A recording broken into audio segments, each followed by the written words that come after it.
হ্যাঁ, আমি সেই, যার অভিমান বোঝার মতো কোনো মানুষ নেই। মানুষের প্রিয় হতেও আর্থিক যোগ্যতা লাগে। অর্থশূন্য মানুষ কখনো কারো প্রিয় হতে পারে না। যে জিনিসটা নিয়ে হারানোর ভয় থাকে সেটাই সবার আগে হারিয়ে যায়।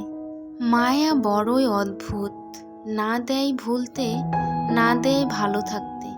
সময় আসলে হৃদয় নিরাময় করে না, এটি কেবল হৃদয়কে সমস্ত ব্যথা ভুলে যেতে সাহায্য করে।